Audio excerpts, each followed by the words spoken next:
Feitan isn't a Zoldyck, but I believe he was born one. Hello and welcome back to Suck War Central. By now, I'm sure you've all heard the infamous Feitan Zoldyck theory. There's quite a few variants of this one, but the general gist of it is that Feitan is a child of the Zoldyck family, who went off to do his own thing for whatever reason.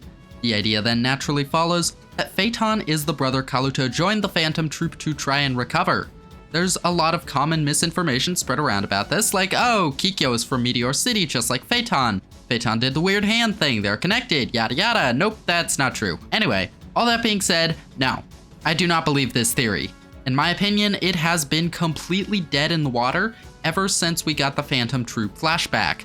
That really just proves that Feitan's a Zoldyck, if you ask me, because why is he growing up in Meteor City? Makes no sense, and I can't think of a single convincing explanation for why. Back when the first image we had of Feitan in Meteor City was as an adult during the Phantom Troop's founding, there was some wiggle room to explain it, but little Feitan Zoldyck would absolutely not have been a child there. And as far as we can see, with Miluki and Kaluto, even unwanted loser children get trained by the Zoldicks as assassins. And if Killua ran away from home and ended up at the Hunter exam, I kinda doubt Feitan would end up in Meteor City of all places, because that's way further from Kukuru Mountain than the Hunter exam was. So we can stop the video now, right? There's no point in talking about this dead theory. No, of course there is, because what I'm here to argue today is that while this theory is undoubtedly not true, it was Togashi's initial plan for the character. So let's dive into why exactly I think this is the case, and when I think Togashi changed his mind. Before we do that, let me just quickly correct the misinformation I mentioned. Kikyo Zoldyck was stated to be from Meteor City in a couple of databooks. The same databooks that have previously given us tons of incorrect information about character origins and net affinities, like telling us that Silva and Zeno were transmuters, so I do not trust those. Also, this scene is not in the manga, and we never see Feitan do Sharp Hand in the manga. Okay, with that out of the way, let me explain the actual valid points for the theory. First of all, Feitan's a transmuter, which did fit into what we know of the Zoldyck family at the time.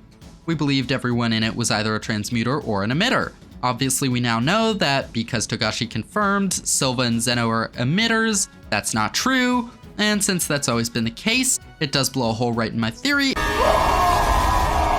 Except I do not think it has. Something I talked about in this video is that it's my personal belief that Togashi often avoids telling us the affinity of various Nen users in order to keep his options open. And we'd seen both Silva and Zeno's Nen abilities by this point, and believed them to be transmuters. Let's explore that for a second. What do these Nen abilities look like? First of all, Zeno's Dragon Lance is a great big serpentine thing that moves away from the body, yes, but it's also connected right to him the entire time. Sure, this could be interpreted as emission, but it also looks a lot like a careful reshaping of aura through transmutation. It could really be seen as either, and when we're primed to believe that the Zoldicks are a family of manipulators and transmuters, it definitely reads as transmutation to me. And then let's take a look at Silva's attacks. Yes, he makes these great big aura balls that he might launch at his target, but he might not launch them at his target. First of all, they have this weird pulsing about them, which suggests but doesn't confirm that there's some kind of weird aura properties at play. And then the panel where he actually unleashes them is ambiguous. It's not clear if he's firing them like projectiles or slamming them and causing them to detonate. The latter would be characteristic of a transmutation attack, like Genthru's Little Flower, but made by somebody who was actually competent. In short, we didn't just pull the assumption that they were transmuters all out of our collective asses. The text supported this interpretation while not confirming it outright. Ergo, Feitan being a transmuter means he fits what was, at the time, the textually implied pattern. Secondly, let us address the Kaluto in the room.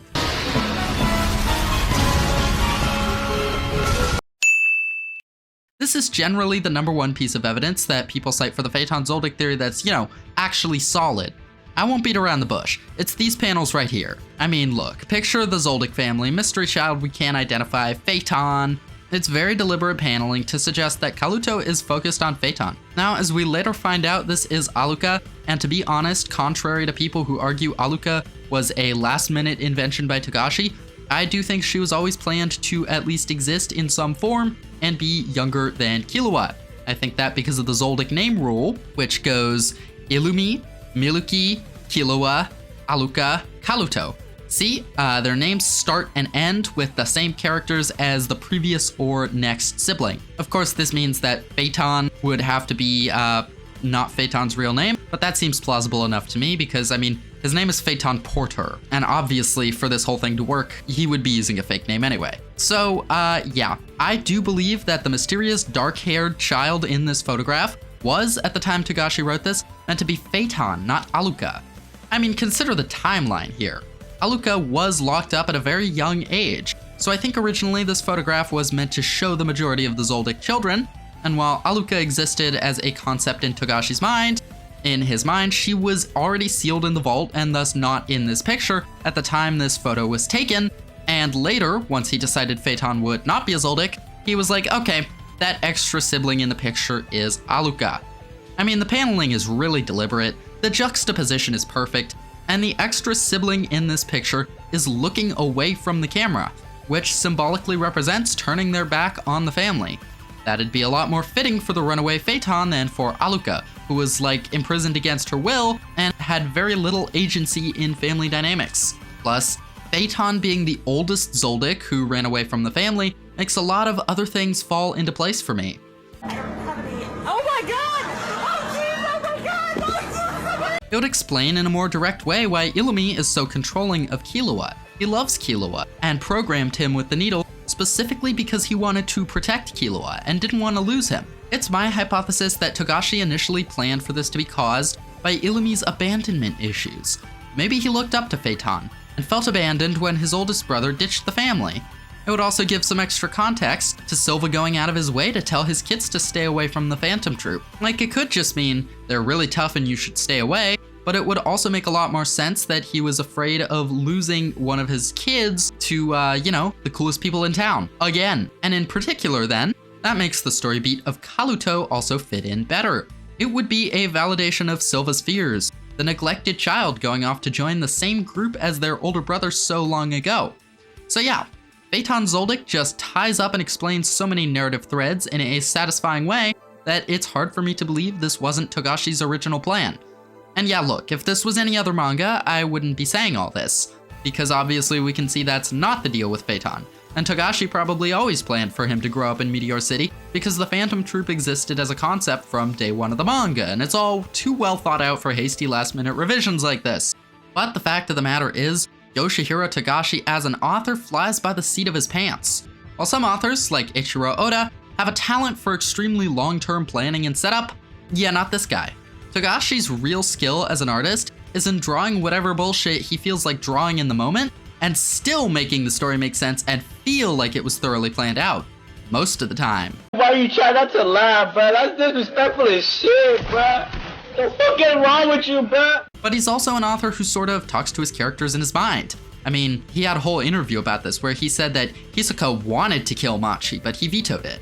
And he leaves it to his characters how to proceed, which can often create really unexpected outcomes he never planned for. Again, that's not me speculating. He has said that this is part of his artistic process. So, I do believe Togashi planted the seeds for this theory, expecting he'd make it true, but changed his mind before he could commit.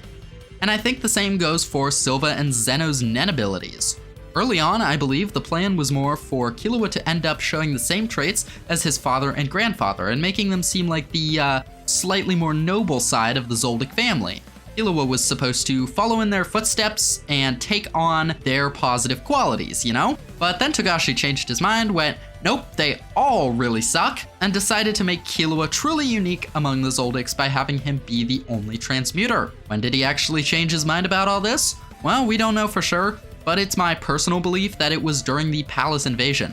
Because it was in 2005 that we got this panel, and it wasn't until 2 years later that Zeno revealed Dragon Dive, which in retrospect is such an emitter-ass ability. I mean, exploding into the smaller fragments like that.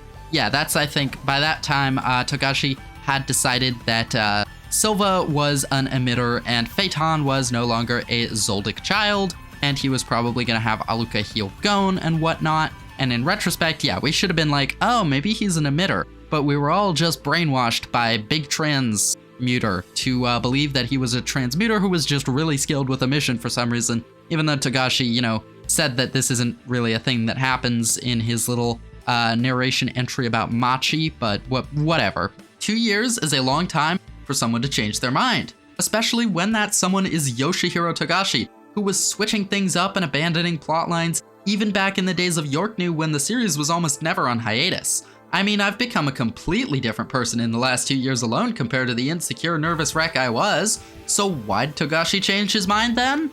Personally, I think it was because he wanted to showcase how different Killua was from his family, as evidenced by their wildly varying behavior during this arc, despite both being in the area. Not sure if this was related to the abandonment of the Feitan Zoldyck plotline, or if the Feitan Zoldyck plotline was abandoned as a consequence of this, but either way, I'm pretty sure this was the general time when Togashi changed what exactly he wanted to do with the Zoldyck family as a whole. In any case, I've been CJ from Suck War Central. I hope you enjoyed this video that ultimately doesn't really matter, but I had fun making it, so what are you gonna do, kill me? And yeah, hope to see you again soon, and I hope you have a wonderful day.